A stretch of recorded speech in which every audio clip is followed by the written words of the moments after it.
সরকারি সিদ্ধান্তে আজ থেকে পর্যটকদের জন্য সেন্ট মার্টিন দ্বীপে ভ্রমণ উন্মুক্ত করা হলেও যাত্রী সংকটে যাচ্ছে না কোনো জাহাজই। তবে আগামী ডিসেম্বর এবং জানুয়ারিতে রাত্রি যাপনের অনুমতি থাকায় সেই 2 মাস কক্সবাজার সেন্ট মার্টিন রুটে জাহাজ চলবে। দর্শক, এ বিষয়ে বিস্তারিত জানাতে কক্সবাজারের বিআইডব্লিউটিএ জেটিঘাট থেকে সরাসরি যুক্ত হয়েছেন সহকর্মী মন্তোষ বেদজ্ঞ। মন্তোষ, দীর্ঘ 9 মাস পর সেন্ট মার্টিন উন্মুক্ত করে দেওয়া হয়েছে, তবে জাহাজ তো বন্ধ রয়েছে। বিকল্প কোনো উপায়ে কি পর্যটকরা যেতে পারছেন কিনা?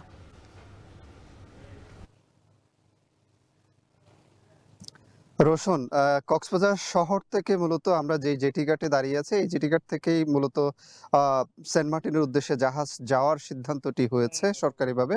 এবং এই সিদ্ধান্তের আলোকে আসলে আজকে থেকে জাহাজ যাওয়ার কথা থাকলেও রাত যাপনের যে সুযোগ সেটি না থাকার কারণে এই নভেম্বর মাসে জাহাজ চালানোর যে সুযোগ সেটি থাকছে না বলে জাহাজ মালিকরা আমাদের জানিয়েছেন। তারা যেটি বলছেন যে যারা পর্যটক আসলে সেন্ট মার্টিনে যাবেন তারা যেহেতু খুব অল্প সময় পাবেন, সেই কারণে সেন্ট মার্টিনে অল্প সময় থাকার সুযোগ পাবেন, সেই কারণে মূলত তারা আ যাচ্ছেন না। মূলত দীর্ঘ পথ পাড়ি দিয়ে যেহেতু যেতে হয়, বঙ্গোপসাগরের প্রায় ৬ থেকে ৭ ঘন্টা ভ্রমণ সমুদ্র পথ পাড়ি দিয়ে আসলে সেন্ট মার্টিন দ্বীপে পৌঁছাতে হয় কক্সবাজার শহর থেকে। সেক্ষেত্রে বিকল্প আরেকটি ব্যবস্থা আছে, কিন্তু সেই জায়গাটি আসলে ঝুঁকিপূর্ণ বলা যায়। টেকনাফ থেকে আ বা নাফ নদী এবং বঙ্গোপসাগর হয়ে সেন্ট মার্টিনে যাওয়ার আরেকটি বিকল্প পথ রয়েছে। তবে আমরা উপজেলা প্রশাসনের সাথে কথা বলেছি। তারা এখন পর্যন্ত কোনো পর্যটককে ট্রাভেল পাস দেওয়ার যে নির্দেশনা সেটি ঊর্ধ্বতন কর্তৃপক্ষ থেকে এখনো পাননি বলে আমাদেরকে জানিয়েছেন। এবং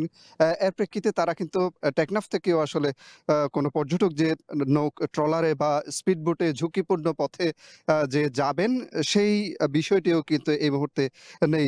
যেহেতু উপজেলা প্রশাসনের পক্ষ থেকে সেই ধরনের যে অনুমতি সেটা কিন্তু এখন পর্যন্ত দেয়া হয়নি বলে আমরা জানতে পেরেছি। এবং আ যেহেতু সেই পথটি আ আ কিছুটা কম ঝুঁকিপূর্ণ, যেহেতু নাফ নদী পাড়ি দিয়ে এবং বঙ্গোপসাগর পার হয়ে যখন যান, তারা আসলে ২ থেকে ২.৫ ঘন্টা বা ৩ ঘন্টার মধ্যে সেখানে পৌঁছানোর একটি সম্ভাবনা থাকে। এবং তবে যেহেতু উত্তাল সাগর, সেক্ষেত্রে যে সাধারণ ট্রলারগুলো আসলে সেখানে যাত্রী পরিবহন করে, সেক্ষেত্রে পর্যটকদের একটা ঝুঁকি কিন্তু থেকেই যায়। এবং স্পিড বোটে সেটি আরো আসলে কিছুটা ঝুঁকি বাড়িয়ে দেয়। যেহেতু ছোট জলযান, সেটির কারণে সেই ঝুঁকিটা আসলে নিয়ে সেন্ট মার্টিনে যাওয়া, সেই অনুমতিটি আজকে পর্যন্ত আ উপজেলা প্রশাসনের পক্ষ থেকে কিন্তু ট্রাভেল পাসগুলো দেওয়া হচ্ছে না। এবং যেহেতু নিবন্ধনের একটি বিষয় আছে এখানে, সেন্ট মার্টিন যারা যাবেন তারা পর্যটন কর্পোরেশনের একটি ওয়েবসাইটে তারা নিবন্ধন করে তারপর সেন্ট মার্টিন দ্বীপে যাবেন, সেই ধরনের সিদ্ধান্ত কিন্তু হয়েছে। এবং এখন পর্যন্ত